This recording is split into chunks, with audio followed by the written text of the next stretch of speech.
This is interesting too. So according to a new report from Business Insider, EA is pushing its 15,000 employees to use AI for basically everything from code and concept art to managerial work like scripting conversations with direct reports about sensitive topics such as pay and promotions. One former Respawn employee said they're sure an AI bot reviewing and summarizing feedback from hundreds of playtesters, which was part of their job, was part of the reason that they got laid off. And you remember basically when it was announced that the Saudi private investment fund was going to be pairing up with a couple of other groups and taking EA private, buying it at a premium for $55 billion, which was a good bit more than they probably were actually worth. Like I said at the time, there's got to be some value that they see. They see some opportunity that makes up that like $10 billion difference. What is that gap? What do they see? And it honestly seems like the gap they saw was that they thought that they could use AI a lot more to drive down costs. And this is what's crazy. So Business Insider spoke to a number of people, current EA staff, speaking on the condition of anonymity, who said the company's leadership has spent the past year urging its roughly 15,000 employees to use AI for a wide variety of tasks, from making code and concept art to advising managers how to speak to staff about sensitive topics like pay or promotions. According to the report, some staff say the AI tools they're encouraged to use produce quote unquote flawed code that has to be manually corrected. This is actually also funny because there was a report, I forget from who, a few days ago, saying that a lot of companies that are early adopters of AI in their current workflows are spending more money than they would have without the AI tools because they have to go and manually fix the problems that are generated through like AI coding or AI photoshopping and stuff. Like, for example, there was a restaurant, maybe not a great example, but there's a restaurant in Old Town Fort Collins, my hometown.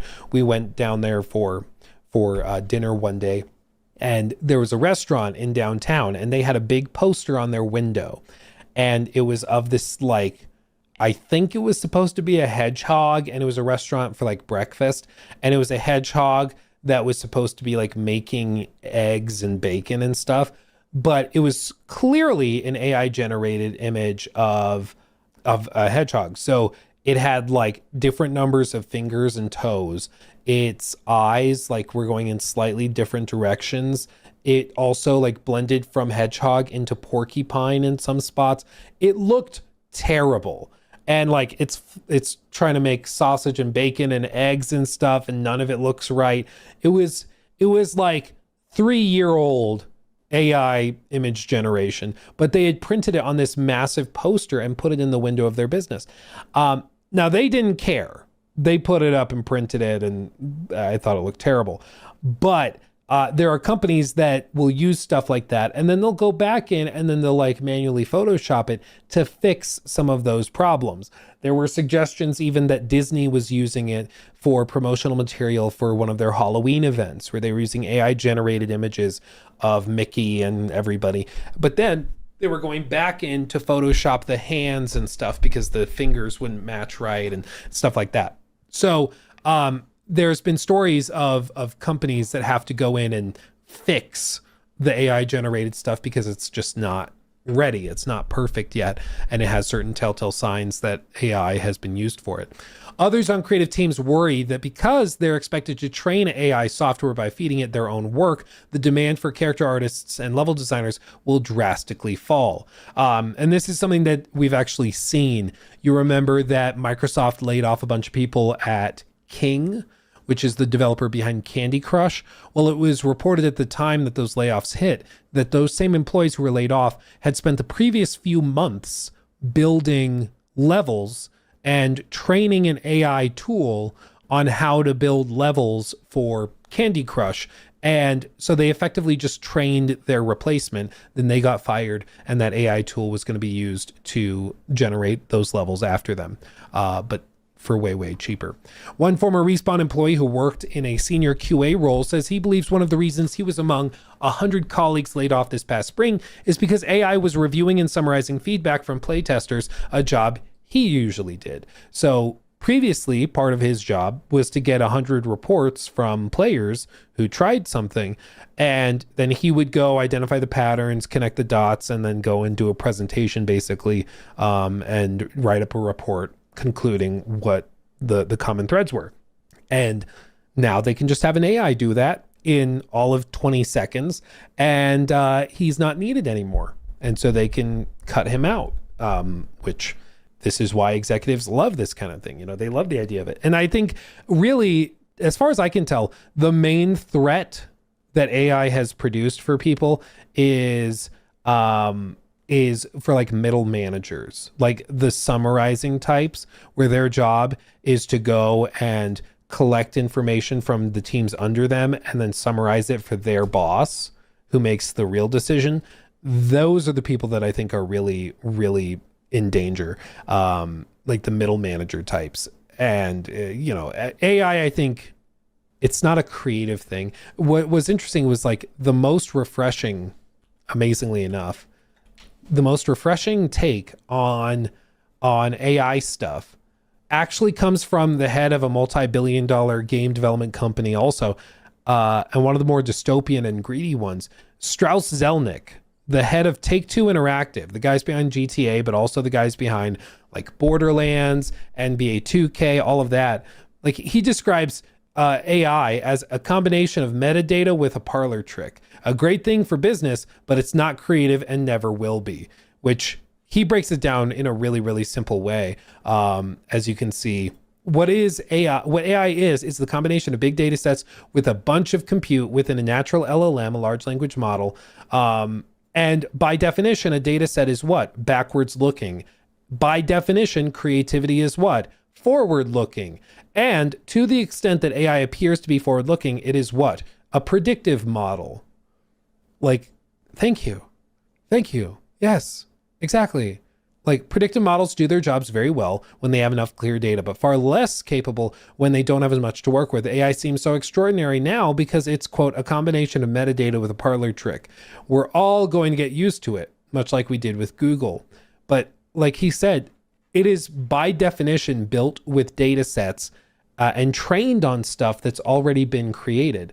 And so anything that it creates or generates is just informed and sort of a reworking of the thing it's already seen. It's literally not creating anything.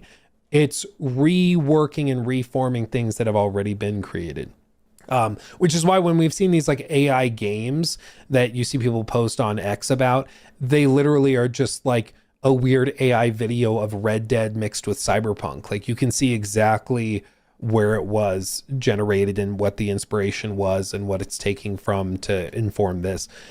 And I think that that's probably what a lot of these companies are going to realize on the game side of it. But what's frustrating is that you basically have two conflicting groups within the games industry right now with AI tools. On the one side, there are AI tools that could legitimately speed up production and make things easier. Using an AI tool to summarize a bunch of different reports and make it easier to understand what players' concerns were in a playtest, that to me seems like a very valid use of an AI tool that can summarize 1,000 playtesters' inputs on like a marathon playtest. And the AI can quickly scrub through all of them, see in all of these feedback boxes, they put in, I didn't like the movement speed. I didn't like the stamina regen. I didn't like this. And it can collect all that data. You can have it generate a little pie chart in 20 seconds. That could legitimately speed up production and increase efficiency. That's one thing. Trying to get AI to like write a game story or dialogue or to redo all of your code to make a more compelling parkour system or something, that is a separate animal. That's a separate beast. Using AI tools to like do all of your concept art or something like that. Those are separate issues. And I think what's happening is that there's a conflation from the executive team where they just want the AI tools to be used for everything across the board because the investors love the term AI. They just want to see it used everywhere with everything. And it's at the point now where it's kind of lost a lot of its meaning because it's used so casually.